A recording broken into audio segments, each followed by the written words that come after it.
Hello friends, നമ്മളിന്ന് കാണുന്നത് the blessed girl ഡ്രാമയുടെ next 2 എപ്പിസോഡാണ്. ഡ്രാമ നിങ്ങൾ ആദ്യമായിട്ടാണ് കാണുന്നതെങ്കിൽ മുന്നേയുള്ള എപ്പിസോഡുകൾ കാണാനായി ഡിസ്ക്രിപ്ഷൻ ചെക്ക് ചെയ്യുക. എല്ലാവർക്കും ക്രിസ്മസ് ഒക്കെ എങ്ങനെ ഉണ്ടായിരുന്നു എന്നുള്ളത് കമൻറ്റ് ചെയ്യുക. എപ്പിസോഡിൻ്റെ തുടക്കത്തിൽ കാണുന്നത് പപ്പ നമ്മുടെ ലിങ്ലോങ്ങിൻ്റെ അടുത്ത് വന്നിട്ട് പറയും, നീ ഇപ്പോൾ എല്ലാവരും നീ ഒരു മോൺസ്റ്റർ ആണെന്നാണ് വിചാരിച്ചിരിക്കുന്നത്, അതുകൊണ്ട് നീ ഇവിടെ നിൽക്കുന്നത് സേഫ് അല്ല, എത്രയും പെട്ടെന്ന് നമ്മുടെ നാട്ടിലേക്ക് പോകണമെന്ന് പറയും. അപ്പം പപ്പ വരുന്നില്ലേ എന്ന് ചോദിക്കുമ്പോൾ പപ്പ പറയുന്നുണ്ട്, ഇല്ല, എനിക്ക് നമ്മുടെ ഹീറോയെ കണ്ടുപിടിക്കണം.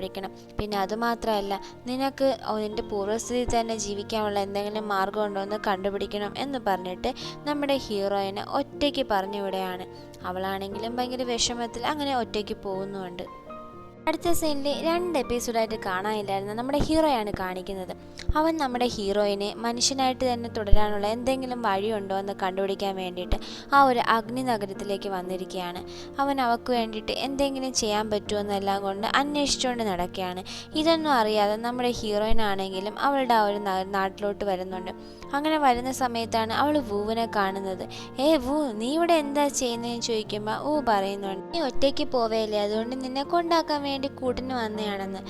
വൂ, നീ എന്തിനാ എന്നോട് കള്ളം പറയുന്നത്? സത്യം പറ, നീ എൻ്റെ പപ്പേനെ ഒറ്റയ്ക്കിട്ടിട്ട് ഒരിക്കലും ഇങ്ങോട്ട് വരില്ല എന്ന് എനിക്കറിയാമെന്ന് പറയുമ്പോൾ വൂ പറയുന്നുണ്ട്, അതായത് നീയും മെങ്ങും സംസാരിച്ചത് ഞാൻ കേട്ടു.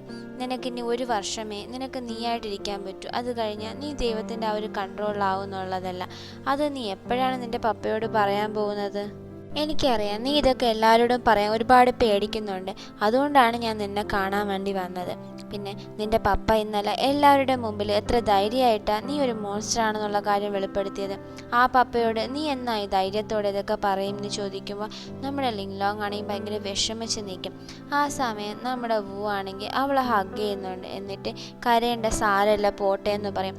ആക്ച്വലി നമ്മുടെ വൂ ഇത്രയും ദിവസം ഭയങ്കര ടെററായിട്ടുള്ള ഒരാളായിട്ടാണ് കണ്ടിട്ടുണ്ടെങ്കിലും ഈ ഒരു സിറ്റുവേഷനിൽ അവൾ ഭയങ്കര സോഫ്റ്റ് പോലെ തോന്നും.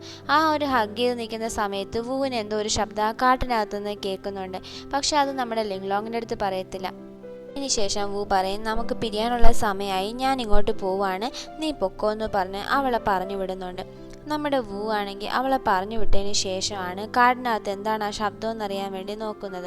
അപ്പോൾ കാണുന്നത് മറ്റേ ബെൻസി നഗരത്തിൽ ഫൈറ്റിന് വേണ്ടി വന്നിട്ടുണ്ടായിരുന്നില്ലേ സൂ എന്ന് പറയുന്ന അതിൻ്റെ പടയാളികളാണ്. നീ എന്താ ഇവിടെ ചെയ്യുന്നത് എന്ന് ചോദിക്കുമ്പോൾ പടയാളി പറയുന്നുണ്ട്, ഞാൻ കാവൽ ദൈവത്തെ കൂട്ടിക്കൊണ്ട് പോകാൻ വന്നതാണെന്ന്. അപ്പോൾ വൂ പറയും, അവൾ കാവൽ ദൈവമൊന്നുമല്ല, അവൾ മനുഷ്യനാണ്, അവൾക്ക് യാതൊരു പവേഴ്സും ഇല്ല, പിന്നെ നീ എന്തിനാണ് അവളെ കൂട്ടിക്കൊണ്ട് പോകുന്നത്? അപ്പോൾ ആ പടയാളി പറയുന്നുണ്ട്, അവളെ കൊണ്ടുപോയാലേ ഞങ്ങൾക്ക് രാജാവാൻ പറ്റത്തുള്ളൂ എന്ന്. അതിന് രാജാവാൻ വേണ്ടി അവളുടെ ഒരു സപ്പോർട്ട് ആവശ്യമില്ല എന്നുള്ളത് നാട്ടുകാർക്കും എല്ലാവർക്കും മനസ്സിലായി എന്ന് പറയും. അപ്പോൾ അവർ പറയും, എന്തായാലും ഞങ്ങൾ അവളെ കൊണ്ടേ പോവുള്ളൂ എന്ന് പറയുമ്പോൾ നമ്മുടെ വൂ പറയും, എന്നെ കടന്ന് നീ എങ്ങനെ കൊണ്ടുപോകുമെന്ന് കാണണമല്ലോ എന്ന് പറഞ്ഞ് അവർ തമ്മിൽ യുദ്ധം നടക്കുകയാണ്. വൂ ഫസ്റ്റൊക്കെ നന്നായി ഫൈറ്റ് ചെയ്യുമെങ്കിലും ഒരു പോയിന്റിലെത്തുമ്പോൾ അവളെ കുത്തുന്നുണ്ട് അവളുടെ കയ്യിൽ. എന്നിട്ട് അവളാണെങ്കിൽ അവിടെ വന്ന് വീഴും. അവളെ എന്നിട്ട് ഒരടിയെ കൊല്ലാമെന്ന് പറഞ്ഞിട്ട് ആ പടയാളി നോക്കുമ്പോഴേക്കും അവിടേക്കൊരു വാൾ വന്ന് വീഴുന്നുണ്ട്. അതാരാണെന്ന് നോക്കിയാൽ നമ്മുടെ ഇനിഷ. ആക്ച്വലി ഇനിഷയും അനിയത്തിയും ലിഷയും ഹീറോയിനും ചേർന്നാണ് ഈ പ്ലാൻ എല്ലാം നടത്തുന്നത്. പക്ഷെ ആ കാര്യം നമ്മുടെ പപ്പയ്ക്ക് അറിയാത്തത് കൊണ്ടാണ് അനിയത്തിയായിട്ടും നമ്മളെ ഇനിഷേനെയും മോശപ്പെട്ട ആളായിട്ട് വിചാരിച്ചിട്ടുണ്ടാവുക. അപ്പോൾ നമ്മുടെ ഇനിഷ പറയുന്നുണ്ട്, നീ എന്ത് തന്നെ വിചാരിച്ചാലും നമ്മുടെ ഹീറോയിനെ നിനക്ക് കൊണ്ടുപോകാൻ പറ്റത്തില്ല. പിന്നെ യുവാൻ രാജ്യത്തിൻ്റെ രാജാവ് നമ്മുടെ ഹീറോ തന്നെയായിരിക്കും. അതിനുവേണ്ടി ഞാൻ എൻ്റെ ജീവൻ കൊടുക്കാനും തയ്യാറാണെന്ന് ഇനിഷ പറഞ്ഞിട്ട്, നീ എന്നെ ഞാൻ വെറുതെ വിടുകയാണ്, നീ പെട്ടെന്ന് പോയി നിൻ്റെ സൂവിനടുത്ത് പറയുക, ഇനി ഒരിക്കലും അവളെ തേടി വരരുതെന്ന്, വന്നു കഴിഞ്ഞാൽ ജീവനോടെ പോകാൻ പറ്റത്തില്ല എന്ന് പറഞ്ഞിട്ട് ആ ഒരു പടയാളിയെ നമ്മളെ ഇനിഷ വെറുതെ വിടുന്നുണ്ട്. നമ്മുടെ പപ്പയാണെങ്കിൽ ഒരു മാർക്കറ്റിൽ കൂടെ നടന്നു പോയായിരിക്കും. പപ്പയെ കാണുന്ന എല്ലാവരും, ഇന്നലത്തെ ആ ഒരു മോൺസ്റ്ററിൻ്റെ പപ്പ ഇതാണ്, ഇയാൾ കാരനാണ് ആ ഒരു മോൺസ്റ്റർ ഉണ്ടായെന്നൊക്കെ പറഞ്ഞുകൊണ്ട് പപ്പയുടെ അടുത്ത് ഒരുമാതിരി സംസാരിക്കും. പപ്പ മൈൻഡ് ചെയ്യാതെ പോകുമ്പോൾ ഒരാളാണെങ്കിൽ ഗ്ലാസ് എടുത്ത് പപ്പയുടെ തലയിൽ അടിക്കുന്നുണ്ട്. അപ്പോഴും പപ്പ ഒന്നും മിണ്ടത്തില്ല. അപ്പോൾ ഒരു വണ്ണുള്ള പയ്യനാണെങ്കിൽ ചുമ്മാ അങ്ങ് പപ്പയുടെ മെക്കിട്ട് കയറാം, നിങ്ങൾ ആ മോളെ വളർത്താതിരുന്നെങ്കിൽ ഇങ്ങനെയൊന്നും ഉണ്ടാവത്തില്ല, അവൻ ജനിച്ചപ്പോഴേ കൊന്നു കളയണമായിരുന്നു എന്നൊക്കെ. ഇത് കേൾക്കുന്ന പപ്പയ്ക്കാണെങ്കിൽ ഭയങ്കര ദേഷ്യം വന്നിട്ട് അവനിട്ട് നല്ല പോലെ പൊട്ടിക്കുന്നുണ്ട്. എന്നിട്ട് ഒരു പോയിന്റിലെത്തുമ്പോൾ അവൻ്റെ മുഖത്ത് വെള്ളം വരെ കോഴി ഒഴിക്കും. എന്നിട്ട് പപ്പ പറയും, എൻ്റെ മോളെപ്പറ്റി നീ എന്തെങ്കിലും പറഞ്ഞു ഞാൻ നിന്നെ വെറുതെ വിടത്തില്ല. പിന്നെ ആർക്കാ അറിയേണ്ടത്, എൻ്റെ മോളെപ്പറ്റി ഒരാൾക്കും മോശം പറയാനുള്ള അവകാശം ഞാൻ തന്നിട്ടില്ല. പിന്നെ നിങ്ങൾക്കറിയാമല്ലോ എനിക്ക് എന്തുമാത്രം പവറുണ്ടെന്ന്, അത് വെച്ചിട്ട് ഞാനൊരു നഗരം തന്നെ കത്തിച്ച് കളയും എന്ന് പറഞ്ഞിട്ട് പപ്പ അവിടെ നിന്ന് വീട്ടിൽ വരും. വീട്ടിൽ വരുമ്പം നമ്മുടെ വൂ ആണെങ്കിൽ കുത്തും കൊണ്ട് നിൽപ്പുണ്ടായിരിക്കും. അവളടുത്ത് നിനക്ക് എന്താ പറ്റിയെന്ന് ചോദിക്കുമ്പോൾ വൂ ആണെങ്കിൽ നിങ്ങളുടെ തലയിൽ എന്തായി ചോര വരുന്നതെന്ന് ചോദിക്കും. അങ്ങനെ രണ്ടുപേരും കൂടെ നടന്ന സംഭവങ്ങളെല്ലാം പരസ്പരം പറഞ്ഞിട്ട് മുറിവിലൊക്കെ മരുന്നെല്ലാം വെച്ചിട്ടിരിക്കുന്നുണ്ട്. അത് കഴിഞ്ഞ് കാണിക്കുന്നത് നമ്മുടെ ക്യാപ്റ്റൻ ഒരു രഹസ്യ റൂമിലോട്ട് അവൻ്റെ അസിസ്റ്റന്റിന്റെ കൂടെ പോവുകയാണ്. അവിടെ ഒരു വയസ്സായ ആളിരിപ്പുണ്ടായിരിക്കും. അയാളുടെ അടുത്ത് നിങ്ങളെല്ലാം ചെയ്തോന്ന് ചോദിക്കുമ്പോൾ അവിടെ ഇരിക്കുന്നത് ആരാണെന്ന് കാണിക്കുന്നത് നമ്മുടെ ഫൈറ്റർ അപ്പച്ചനാണ്. പപ്പയും പോവാണെങ്കിൽ ഫൈറ്റർ അപ്പച്ചനെ സേഫായിട്ട് ആ ഒരു നാട്ടിലോട്ട് പറഞ്ഞു വിട്ടെങ്കിലും പപ്പ നമ്മുടെ ക്യാപ്റ്റൻ്റെ ജോലി ചെയ്യാൻ വേണ്ടിയിട്ട് ഇങ്ങോട്ട് വന്നിട്ടുണ്ടായിരിക്കും. ഞാൻ പറഞ്ഞ എന്താ നിങ്ങൾ ചെയ്തതെന്ന് ചോദിക്കുമ്പോൾ ഫൈറ്റർ അപ്പച്ചൻ പറയുന്നുണ്ട്, നീ എന്ത് ചെയ്യാനാ, ഞാൻ എന്നെക്കൊണ്ട് പറ്റുന്നതിന് മാക്സിമം ഈ ഒരു മാന്ത്രിക കല്ലിനെ ഒരുക്കാൻ നോക്കുന്നുണ്ട്, പക്ഷേ ഇതുവരെ ഉരുകുന്നില്ല എന്ന്. ഇതെന്ത് കല്ലാണ്, ഇതെവിടെ നിന്നാണ് നിനക്ക് കിട്ടിയെന്ന്. അപ്പോൾ ക്യാപ്റ്റൻ പറയും, നിങ്ങൾക്ക് ഫ്യൂഷൻ മാന്ത്രിക കല്ലിനെ പറ്റി അറിയാമോ എന്ന് ചോദിക്കുമ്പോൾ നമ്മുടെ അപ്പച്ചൻ പറയുന്നുണ്ട്, അത് മരിച്ചവരെ പറ്റി ജീവൻ കൊടുക്കാൻ പറ്റുന്ന ആ ഒരു മാന്ത്രിക കല്ലല്ലേ.